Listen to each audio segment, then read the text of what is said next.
So, 2-2 at the bridge. Let's get right back into it. First of all, penalty. What are we thinking? Let's go along the line. What Yes a game. or no? What a game, first of all. I thought that Haaland dragged Cucurella out first and he's retaliated with the push. I think that's a harsh penalty. Not a penalty for me. If that had been given against you, if you were Marc Cucurella there? Yeah, I agree. I think it's been a bit hard done by. You see the initial contact, it's Haaland pulling Cucurella, so he gains an advantage and get ahead of him. Cucurella tries to get back in by pulling him back and gets the penalty given against him. So harshly done by, I think. They're both at it, aren't they? I have to agree with the guys. I think it is harsh. If this most probably happens once or twice every game in the Premier League. So if you start giving penalties to that, it will happen too often. OK, let's just... Haaland scores the goal. Let's just clear up what happened there. The referee, Anthony Taylor, thought it was a penalty on field. His assistant, Gary Bezic, qualified that in his ear.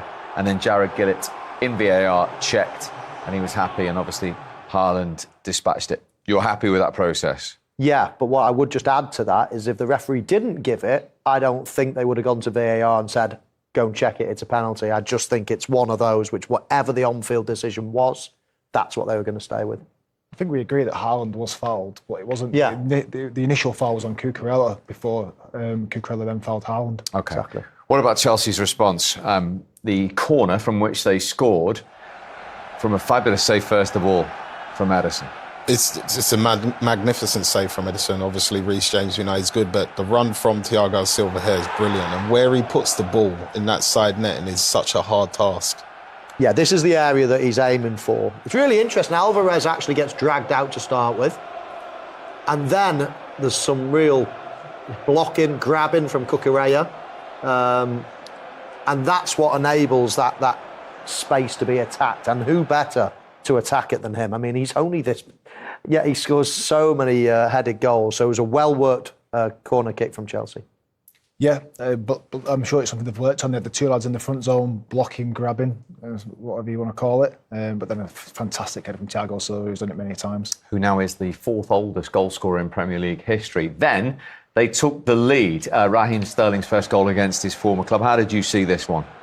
There was a lot happening. Walker initially does well, a missed kick from Diaz, and then even here, I think Guardiola reads the pass, but the pass is short, and that kills him in a way. But the final ball from Reece James, we know his capabilities was fantastic. And then here, this is where it is. Walker header now.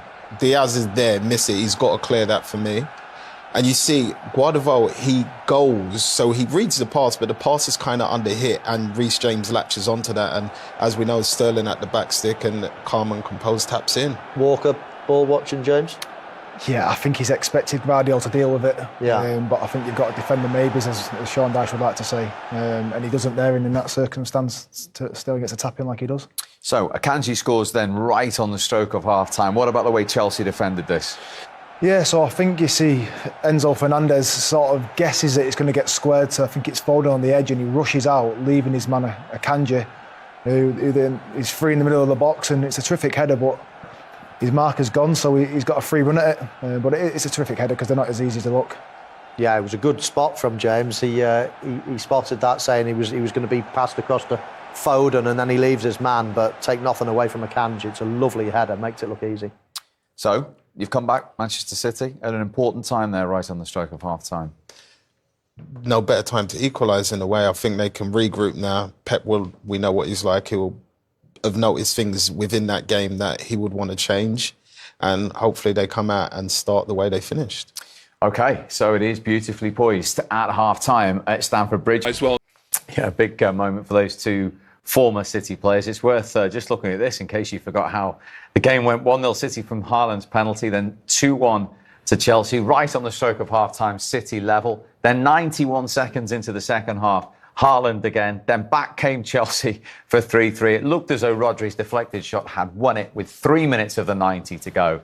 But then Cole Palmer, who you just heard from, in the 95th minute against his former club with his fourth Premier League penalty in 5 games to get a point for Chelsea. Just a quick one. You understand why they don't want to celebrate against their old club?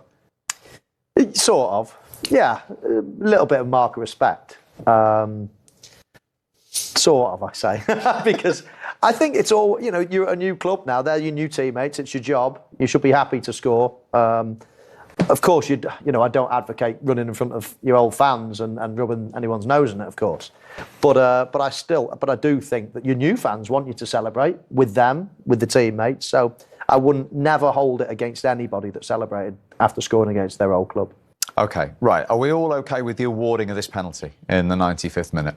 For me, yes. I think Broja does fantastically, to be honest with you, because he leaves his chop so late that Diaz actually thinks he's going to shoot and slides into him. So for me, yeah, it's definitely a penalty. Centre halves for you?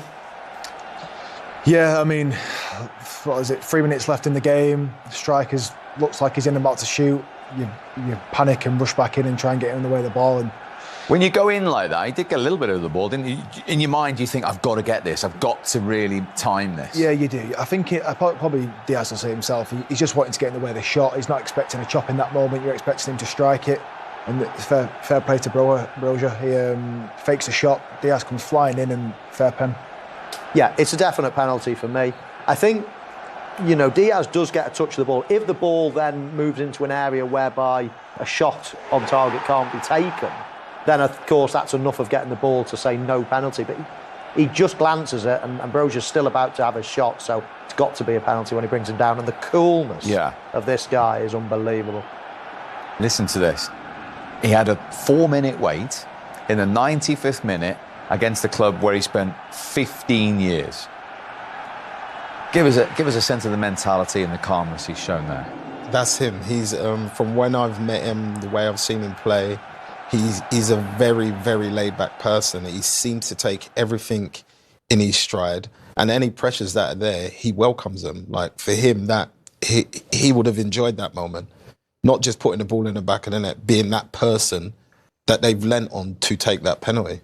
To give you some indication, as soon as the penalty was, as you mentioned, there was 4 minutes of wait, and I said to Sean, "Do you fancy him here?" He goes, "He's born for this occasion." He's so confident. He loves this type of pressure. He knows him as well as anybody. And, it played out that way. It was so cool. Such pressure for the young lad, but he didn't bat an eyelid. Indeed. Just 21 years of age. OK, we've got some Chelsea reaction.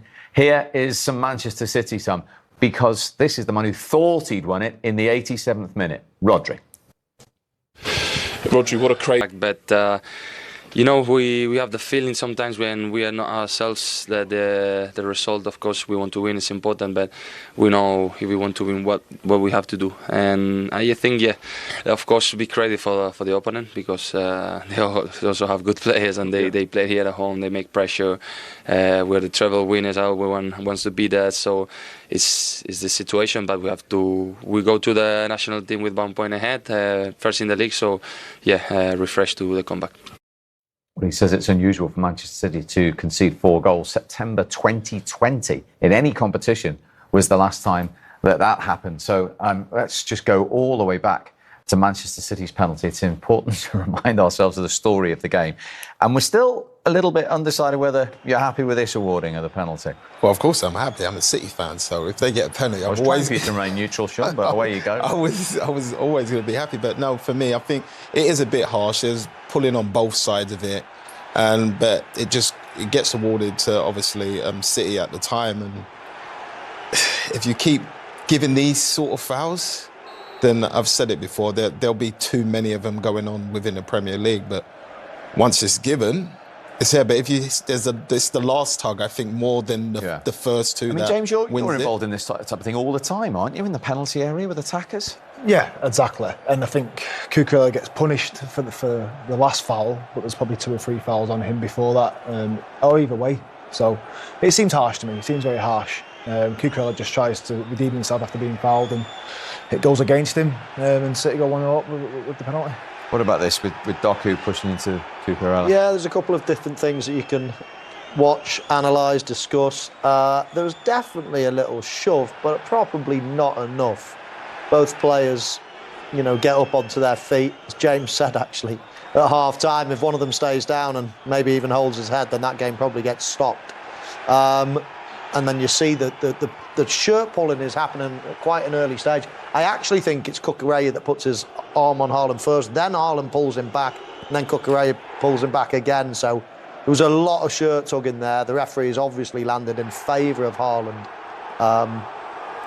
It could have gone either way, I feel, that one.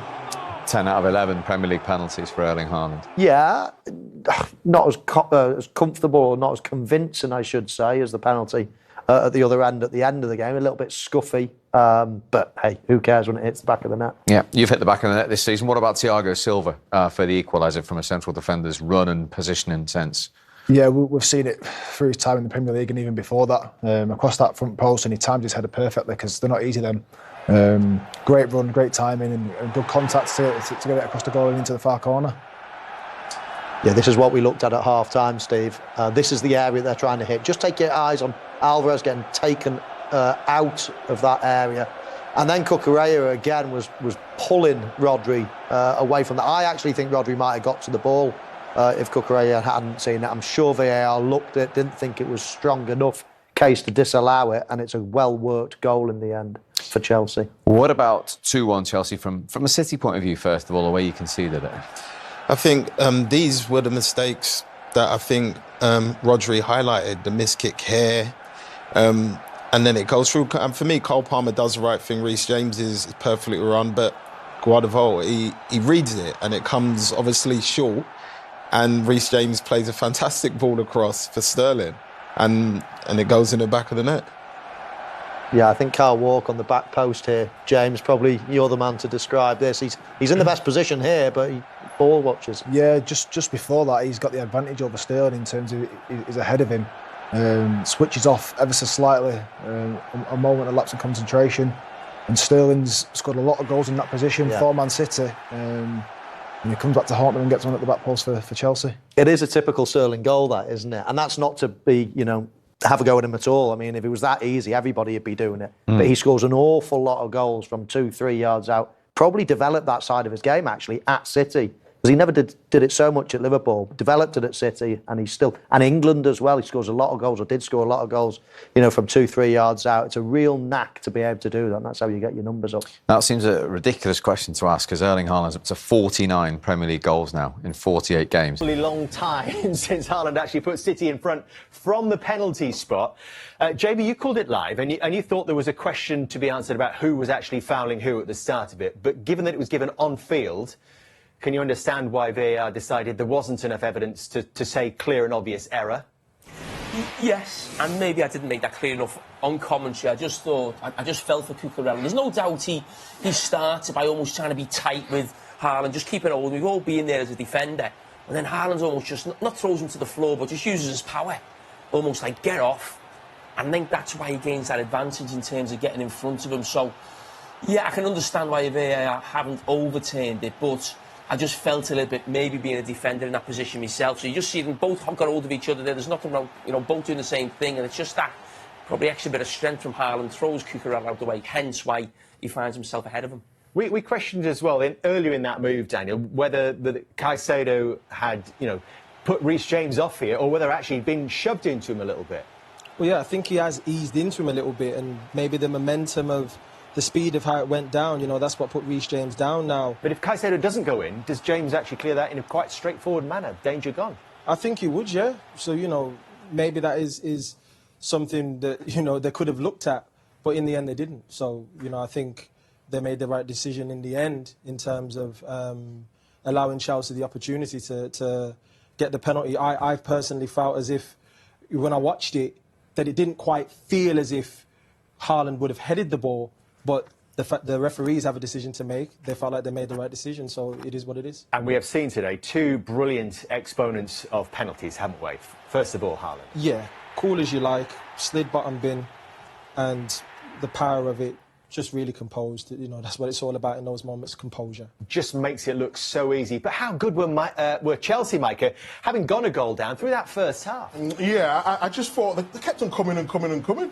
I mean, Jamie mentioned in commentary that, the blocking that's going on there, and it was just a wonderful header, the way he glanced it. You'll see it on this angle here. He's just stood behind Disasi there, and the way he just makes that front run. Haaland's obviously blocked off there, and it's just a glancing header. It was a real brilliant. You see, Haaland can't affect the play there. But yeah, Did they deserve the lead, Jamie, when it came? Yeah, I think so, yeah. I think, Chelsea were excellent. I kept mentioning through the game about Cole Palmer's position, how well they'd done through midfield, but Gvardiol on the back post there does not do too well. And, he's coming as a big money signer. He looks like a centre-back playing left-back. That's the best way to describe Gvardiol, certainly since he's come in. But I mentioned also on commentary, Raheem Sterling, the amount of times you'd see him score that type of goal for Manchester City. You just see the mix up there, and Reece James just puts it on a plate for him. But as I said, we've seen that goal so often for Raheem Sterling. And remember, we're still in the first half here before we get our fourth goal, Micah, the equaliser. yeah. I think what I like about this is the short corner, and then Akanji sort of, as the ball goes back, Enzo Fernandez runs out, who's normally doing a blocking job there, and just leaves and creates that space for Akanji to find that, gets above Thiago Silva, and another brilliant header. And I'm thinking, there can't be more goals, can they? And the goal just kept flowing and flowing and We flowing. wondered at half-time how long we'd have to wait for another goal. We had to wait 90 seconds, actually, before City managed to get themselves in front. The question was, would Chelsea be able to find another gear? Did this mean that City were going to go on and win comfortably from this point? It just didn't happen. This was a lovely flowing move, Daniel. Yeah, very much so. Great build-up play. I was talking about before the game. Look at Haaland's position here, hold-up play. He picks up the ball. And I wanted Phil Foden to get more involved, get on the ball more. Times his pass, you see the overlap there is brilliant. Times the pass perfectly, and Haaland's in a great position in order to put the ball in the back of the net. They did look at it very, very closely. There was a save from Sanchez. It's a question whether he should actually have got more on it. Well, I mean, he put it in with his cheeks. So in the end, they were looking at the hand and the elbow and these things. And I think it'd have been very harsh to say, okay, now, Can you imagine if that was being disallowed for the elbow? Well, Micah was going to turn this studio upside down if they had disallowed that. I can ttell you at this I was going home. in time. Just look out for his left elbow before the ball crosses the line. Yeah, I mean, and initially I didn't understand what they were looking for because it looked so clear to me. And just see the elbow there. I mean, can you imagine if that was being disallowed? but I think if you just look at it back, Haaland was brilliant to actually keep his right arm out the way. It's almost like he's really conscious of his right arm not getting involved and maybe knocking it in with his, his elbow through the other arm. So he actually did really well. He was really aware of the situation. I think we can have another look. It's coming. You think of all the strikers who need a goal off the backside. Haaland's probably not one of them, is he? No, but I just think, you're flying in for a goal, you're going to get it, and just looking with his right arm, he just knows he's got to keep it out the way. It's brilliant. You're talking about centre-forward playing and finishing, but just to be able to be thinking like that in that split second, knowing that the goal will be taken off you, if your right arm just comes down. So as a striker, are you adjusting your position there? Is that just instinct there? What's he thinking about there? I think so. I think if the ball hits him, maybe try to keep it out. So it's almost like I need to make sure I'm out of the way completely here. I don't want to touch the ball. I don't want the ball to end up staying on the line or whatever it may be. I want this ball to go in the back of the net. Thankfully, I think for everybody, the goal was allowed. Then we saw Cole Palmer dancing through the Manchester City defence. This would have been some goal. Oh, he was picking up some fine positions, and you see him jink through here. And look at the power to be able... Just a little dinky would have done the job.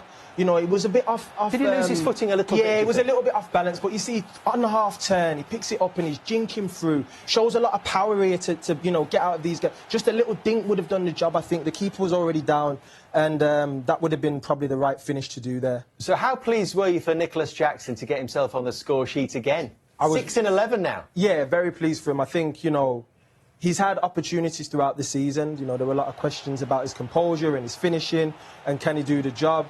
But I think today we look at this goal here and it's more about the anticipation. As a centre-forward, anticipation and composure are key. He's on the move in the box. He takes a first touch, which, again, some people may hit that first time. But he's took a touch, composed himself and slid it home. So it was a very nice finish for him. So is it the end of the debate then about Chelsea centre-forwards? No. 6 in 11. But it's something I never noticed this on commentary, just looking at it again back. I talk about Thiago Silva the other side, just keep an eye on Ruben Diaz. He just makes a strange decision to throw himself on the floor, and then if he doesn't actually make that decision, he's there to clear it in front of Jackson, because he was never going to block the shot. He was too far away. It just seemed a bizarre decision just to see him throw himself across there. He's not in the line of the ball anyway, but the goalkeeper's got to do better, hasn't he, Micah? Yeah, I would think for his quality, just think about when you talk about keepers, when the ball comes in, like, can you parry it left or right away from the goal? So it went in centre and then. Are you accepting that's a really good finish, though, from Jack? It was a brilliant finish. Yeah. Good. Glad we clarified that. Both teams were tiring. Both teams threw on substitutes, and one of them found himself in a fantastic position here. Coulda, woulda, shouldas, but I'll take this as a right back. Go on. I've been in this position so many times. And what you do in this position, you're almost celebrating before the ball's gone into the back of the net. So really, he's obviously right-footed. Oh, yes. He can go on his right-footed. But he's almost anticipating the ball's going to go in the net. He's thinking about being I can imagine him celebrating. Yeah, he's already. But what would be the striker's tip to him in that moment? Look, he's tried to do the right thing, you know, curl it into the far corner. It got under. It chose the wrong club at the golf bag. Was it leaning back? Was it leaning back a little bit? It was leaning back. That's What club should they have gone for? I don't play golf. What finish should they have gone No, for? he should have got. I think he should have. He did the right thing. I just think he leaned back a little bit.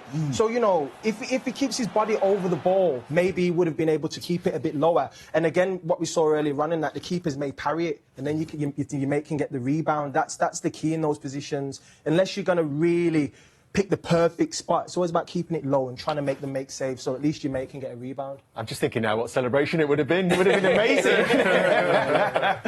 The celebration from Rodri was pretty special, right in front of the Manchester City fans, because he thought he'd won the game. Just the bonus, Jamie, I suppose, for just taking a shot in a dangerous area. Yeah, initially I thought Kovacic should have shot there when he played that pass into Haaland. I thought the chance had gone. And listen, it's just you hit one from outside the box. We've seen that, certainly a cleaner strike in the Champions League final. But this time it's on his weaker foot. He probably thinks he's going to get tackled by Conor Gallagher, so he just throws his left foot at it.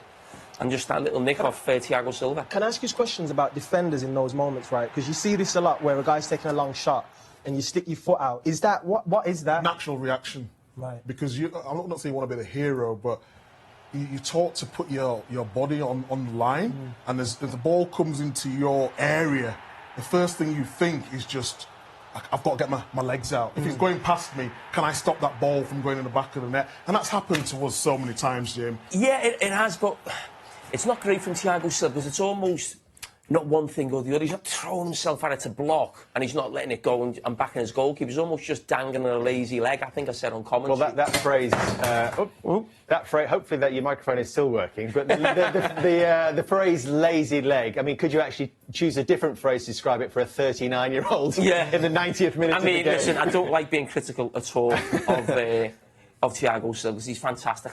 Imagine being 39 and coming up against Erling Haaland. You know. But listen, yeah, it was just, listen, it's one of them things, we've both been there, you're not quite sure, it happens in a split second, but he just got himself caught where he wasn't quite doing one thing or the other. Did you think that was it? Game, set and match, Micah? I did, yeah. I really did. I think, normally, I said before, Man City normally know how to manage games, see games out, but the madness of the game just kept giving.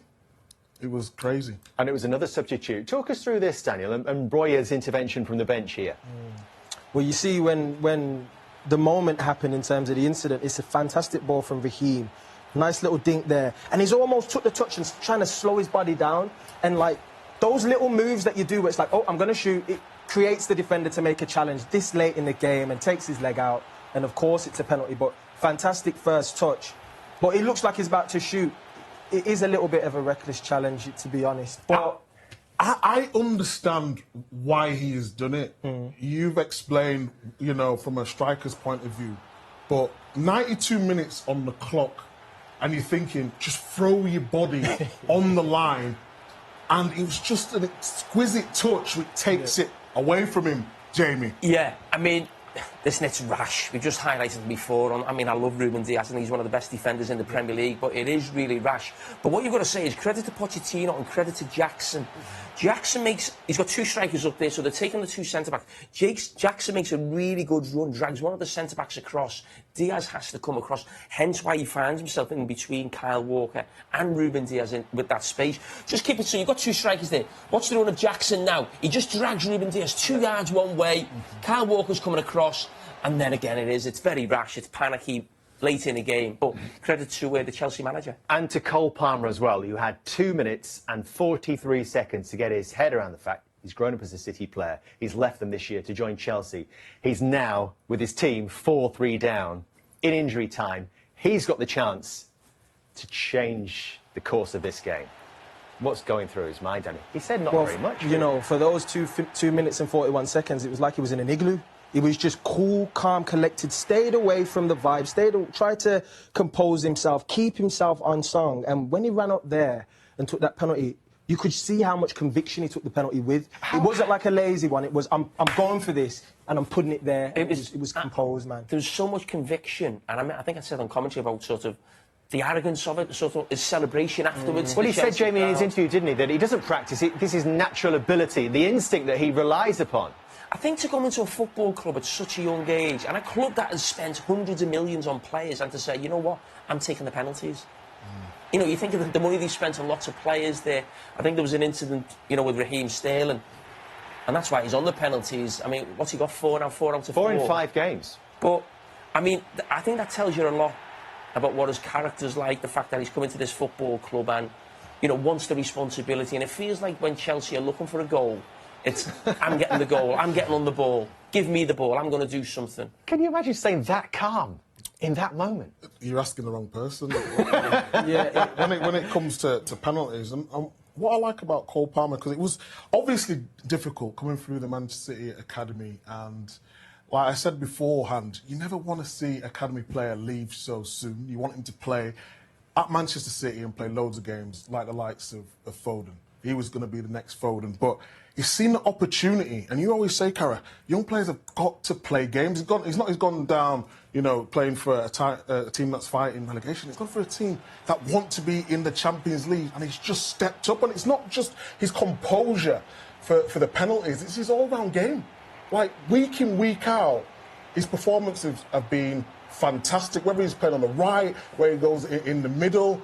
He did his defensive work today. His weight of his pass is excellent. And yeah, for Man City, to see him go is a little bit devastating. But I'm just glad he's playing well. And I think it's that self-belief. You know, even for myself when I was younger and I moved to Chelsea from Manchester City, it was about having that self-belief. Like, look, I know I'm good enough. I feel that I should be given more of an opportunity. So now he's playing with that supreme confidence in knowing, look, I'm at this level, this is my level, I can do this. And he's showing it week in, week out, so credit to the player. I think the thing that stands out for me is, and I get frustrated by this a lot, there's lots of players play for big football clubs, but they don't really play. And they'll say, I've won the Champions League, I've won the league 3 times, I've done this and I've done that. But we all know they're a squad player, they come on now and again. And I admire the fact that he's moved on to Chelsea, because he'll be feeling a lot better in these last 4 to 6 weeks than he probably ever has done at Manchester City, no matter what medal he's picked up. Because we all know as players, in your heart of hearts, you know when you deserve a medal or you've been a big part of something. When you're on the outside, looking in, it doesn't feel great. So we'll feel an awful lot better, even if he's at Chelsea for the next 2 or 3 years, and they might pick up 1 Carabao Cup or 1 FA Cup. He'll feel his body of work here, if he continues the way he's going, is a lot better than what he's done at Manchester City. And he might be able to say the medals he's won. Because that happens too often. It's nonsense for me, to be honest, sometimes, the medal. No, it is. So many players have won this and have won that. No. Listen, everyone plays the part, but we all know as a player, when you've had a major role in a football team who's successful, he's a major part of this Chelsea team right now. He almost feels like the main man. I think he's a great player. He's a great young player. He's coming through, doing the things that I think he expects of himself. You know, I think in terms of when he moved to this football club, I think he was searching for an opportunity, and maybe at Manchester City, he felt like, I am good enough to be here and play. And Pep Guardiola has so many options within that football club that he felt like, you know what, we're going to give you an opportunity to go to a club. And Chelsea, you know, a club of high level, chose to buy the player, and they believed in him. And I think now, as I said, he's got the opportunity to play, go and express himself, work hard, prove to himself. It's not about proving other people wrong. It's sometimes about proving yourself right, and that's what he's trying to do now. It's about proving that I am good enough, I am the man, I can do this, I can show people what I'm about. Was he in the squad? 21s. OK. He looks to me like the player. There's always probably a couple of players who make that late surge, you know, when there's a tournament in the summer. You're looking at him the way he's playing right now, you think there's a great opportunity for him, or there's a great chance that he's going to end up in that Euro squad. He certainly looks like he belongs here, doesn't it? And he's got the Chelsea fans already in the park. Well, Pat, amazing game. You gave them lots of problems. They gave you lots of problems. Why did it end up being that epic end-to-end game that we saw? Yeah, good advert for the Premier League. So both teams want to try to do quality players and ability to keep the ball, to drive with the ball many meters. So you have to defend deep but in general, we're really pleased.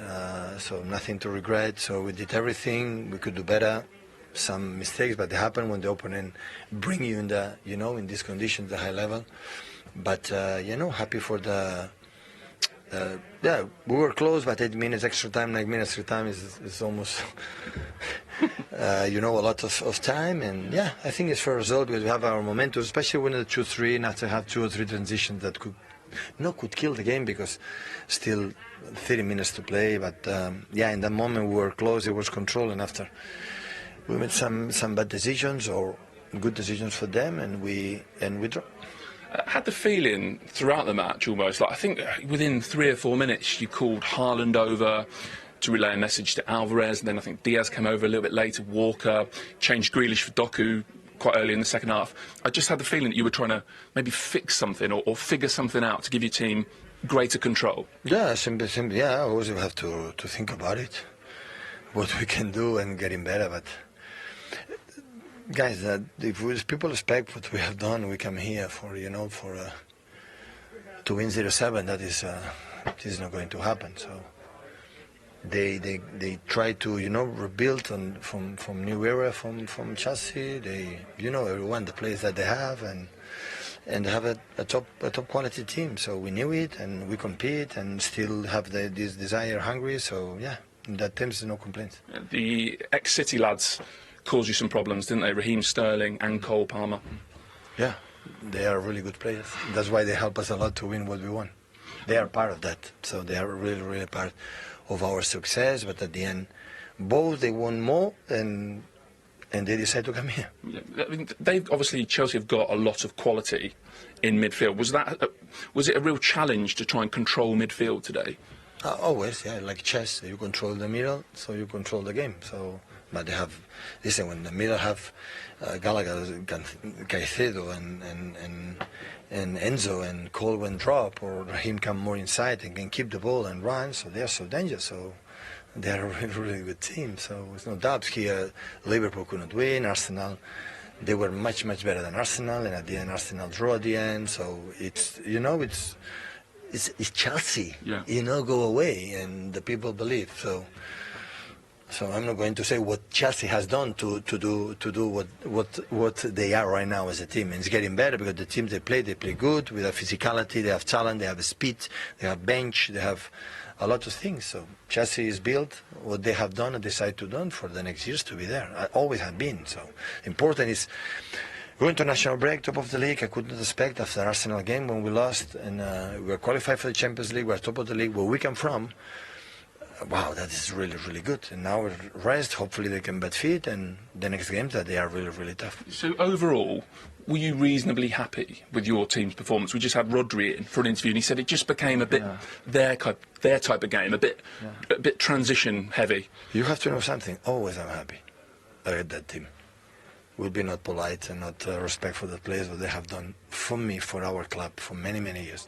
I will not be happy. Yeah, we were close, but this type of games that it does make the difference. Our 4 goals is in deflection, and the 4 goal, we have to board it because we have the ball, and we lose it because we lose it, and you have to keep it, and the teams when you lose these simple balls with the speed that they have, and the transition is always difficult. And but in general, I'm pleased, always I'm pleased. Thank you. You're very welcome. Thanks, Pep. Well, they are out in front. That was always going to be the case, whatever happened here, pretty much, barring a miracle. But they are now 1 point clear of Liverpool and Arsenal. Just 2 points between the top 4, 3 between the top 5 clubs after 12 games. What conclusions can we draw from 12 games, do we think? Are there any chinks in the armour moving forward? Are they just luring everybody else in? I've still got that feeling, I must say that. I do think that Manchester City are still a level above Liverpool and Arsenal right now. Now, that might change over the next sort of 4 or 5 months as those teams grow. Certainly Liverpool, they've got a lot of new players. But City, no, it just still feels like we haven't seen the real City this season and they're still top of the league. That's what I would say. I think the defender, centre half moving into midfield, so Akanji was doing that role today, but I don't think anyone's really mastered it as much as John Stones. And when you put a defender in there, it's not just on the ball, you know, it's off the ball as well. So the reason to have him to go in there is to win the ball back early. At times, it just felt sometimes like from the midfield and the back, it was too easy for Chelsea to exploit that space.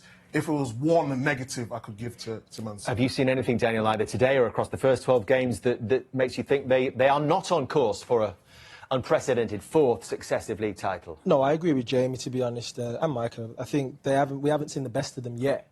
You know, we're used to seeing them, you know, probably play teams completely off the park. They've shown flashes of it, but as you said, they're still top of the league. So it's so early in the season. But to see them consistently get results, you know, they've got injuries, KDB's there, you know, Kevin De Bruyne is there, the biggest name that they're missing right now. And to have him back, I'm sure they'll be overjoyed later on in the season as well. But when you look at that league table, it's a great league table. You know, in that City haven't sort of moved away from everybody. I know it's still early in the season, but, you know, in some ways that was a really good result for the league. And I always like a league table where there's just a point between each sort of position. And listen, as the season goes on, those gaps will grow, whether, you know, the top 4. Well, the top 2 meet first game back. Yeah, of course, that's the one next. And why shouldn't Liverpool go there and believe that they can be in this tight race? They are the one team, let's be honest, about sort of really pushed Manchester City over these last few years. But it is a new Liverpool team. But they could still be Manchester City's biggest challenges because they've got players and a manager who've been there before. Chelsea still with a lot to do. Brilliant performance today, but they're 10 points outside the top 4. That has to be the target, doesn't it? Here is Mauricio Pochettino now with Patrick Davison. Well, Mauricio, for the second time in a week, it's an unbelievable game of football you've given us. You look really calm, but on the touchline, you must have been through every emotion. Yes, it's true, because that is why we always said that the Premier League is the best league in the world. And yes, if we want to build something special here in Chelsea, it's in this way that we need to play and feel the game. I think it was another unbelievable game, scoring 4 goals again, and again a team that is, for me, the best on the world. And yes, it's good to go to the international break with this feeling. So you said before the match you wanted to be protagonists, you wanted to get on the front foot, cause them problems. How were you able to cause them as many issues as you did? Well, I think the approach of the game was really good. I think we were brave. We were thinking always to try to think on the opponent goal.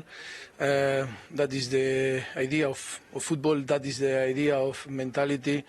I think yes, I am so proud. I am so happy because I think the players never give up. Always work for more. And then in a tough moment in the last minutes, I think the reaction of the team was amazing, and the players. That is why deserve all the credit.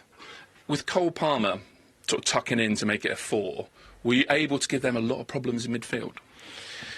Yes, because he's a player that understands the game and use the half positions, the play very well, very good in between the line and to create confusion to the opponent. He always give option to play and find the free man, you know. And yes, he's a player that we were talking before. No, he's this playmaker that link all the things, all the teammate, and make the team to look good. Of course, it wouldn't be a Premier League game at the moment without a bit of controversy. Started and ended in controversy. We could see you weren't happy with the penalty, their penalty, and we could see you weren't happy again at the end. Should we start with that first incident, the penalty? What are your thoughts? No, I think maybe I crossed the limit because I was so emotional there on the touchline. I want to say apologize to everyone and the referee because yes. And then I realized, and then when I was on the you're talking about full time now. Sorry? You're talking about your reaction at full time, are you? Yes, at full time, but yes, I was really active during the game. No, I think he's trying to help, no, and to encourage the player to keep going, keep moving, being brave, going forward, and knowing that we face a team that is an amazing team. Do you think you might look back on this as a breakthrough week? You had your 4-1 win at Spurs, you've gone toe-to-toe with the champions today. In the same way there was that game against Villa, wasn't there, for Tottenham, that you always look back on and thought that was the moment where the project took hold. Was this the week the project at Chelsea took hold? I think I think this type of game, provide us the capacity to believe. And then, of course, we are going to face teams that are going to play completely different than Tottenham or Manchester City. We need to play another game also, and being competitive, without the space, and to build and have more patience. Yeah, but that is provide the team and the player good knowledge about themselves and about your teammate and the team. That is in the process. It's the process to build up and downs, but that is the way that we want to build and the way that we want to play and the way that we want to challenge this big team like Manchester City tonight. Thanks, Maurizio. You're well welcome. done. You're welcome. Wow. Yeah, wow, indeed. We were just discussing, actually, because, of course, we watched Spurs on Monday night win. We watched Chelsea win at Spurs on Monday night, and he seemed a lot happier, more relaxed in that interview than he ever did having won the game on Monday. Why would that be? I think the challenge which they had today was playing against a fantastic football team in Manchester City, and I feel like they will take probably more from this, the feeling of actually, the result, knowing that they came up against this team. They went toe-to-toe against them. It wasn't as if they sat back and just said, all right, we're going to take a beating here today. They went on the front foot, tried to get a result, and I think they deserved the draw in the end. What do you think he'll take from it, Jamie? I think the players more than anything. The confidence that they can go up against the best team in the world, confidence in the manager as well, that he can set them up in a certain way. And it's not just this game. Every big game is give the opposition problems, really. So actually, they were the better team against Liverpool. They were the better team against Arsenal. And I think they were the better team today, if I'm being totally honest, in terms of causing the opposition problems. So I think there's a lot to feel good about what's going on at Chelsea in terms of starting off. We can go back to the ownership and how much money they've spent, but in terms of Pochettino right now and a young team, I think there's a lot of optimism to going forward that they can compete with the best teams, and they've got a manager who can compete with the best managers. So it feels like they're making progress without putting words in anyone's mouth. That's a feeling I'm getting from you all. But as I said, it's 10 points, the gap to the top 4. What do you think the targets will be this season? Keep fighting for Champions League. It's as simple as that. It's going to be tough. But after the last 2 games, it would give them confidence. What I think about this team is they've got courage, because so many teams go behind against Man City and find no way back. They found a way back. They kept going and going. And they have quality. Let's have it right. Palmer and Sterling. OK, Jackson's not the best striker in the world, but he works hard for the team. If we were talking about the Liverpool when they had Salah, Mane, Firmino was a great player on the ball. He didn't score as much as the other ones, but he had a role for the team. Jackson's role for this team might be pressing, and the goal scorers might be Palmer and Sterling. That's what they need to find out. But what if, Daniel, they keep getting points in these big games against the best sides, but still struggle to put the lesser sides, if you like, away here at Stamford Bridge? It's 1 win in 14 now here, and they end up finishing 10th, 9th. Well, look, we've got the international break to come. I'm sure the manager will be looking at all of the footage that he's seen from his team and figuring out ways what the issues were and what the solutions are to those problems in terms of facing lower blocks, in terms of facing teams that are very defensive.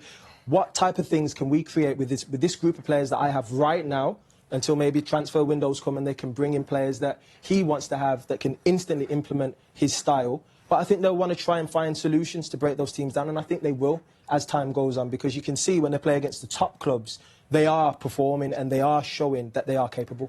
Can they force their way into that conversation this season? Champions League? I think they can, because we've got to remember how early it is. I mean, 3 or 4 weeks ago, you're right, Manchester United off for, the top 4. They're only 4 or 5 points off. Almost a third way through. Yeah, I know, but I mean, I think you'd expect Chelsea to get better with Pochettino in charge. I don't think they'll get top 4, but should they still have a fight for it, even though they're 10 points behind? I think so, yeah.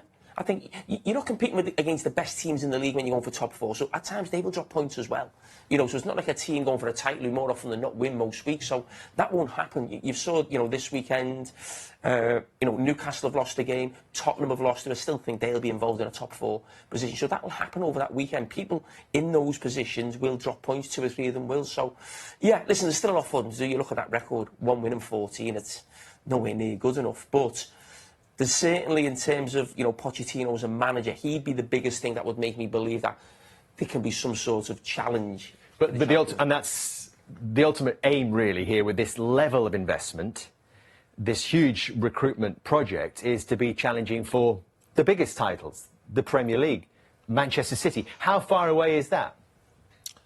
I think it's a distance, but when you spend a big old billion, you know, you do want results maybe instantly. I think the fans here are used to winning trophies, challenging for titles, you know, the team entertaining them and potentially dominating against teams. And I think this season has been a lot more even games. So I do think they are a distance away from the former Chelsea that they were, you know, winning titles and all those things. But it's a work in progress with a young group of players. It will take time, but the manager said in his interview, there's a lot of optimism. He has faith in these players, and it will take time. Well, like you say, they're used to winning. There's the last 9 seasons in a nutshell, 2 Premier League titles, and only 1 season since 2015-16 outside the top 5.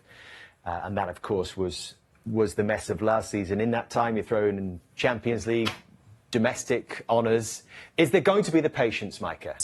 I think because of the manager, yes. I think he's got a feel-good factor about him. He's a good coach. We've seen what he did at Spurs when he was challenging for the league.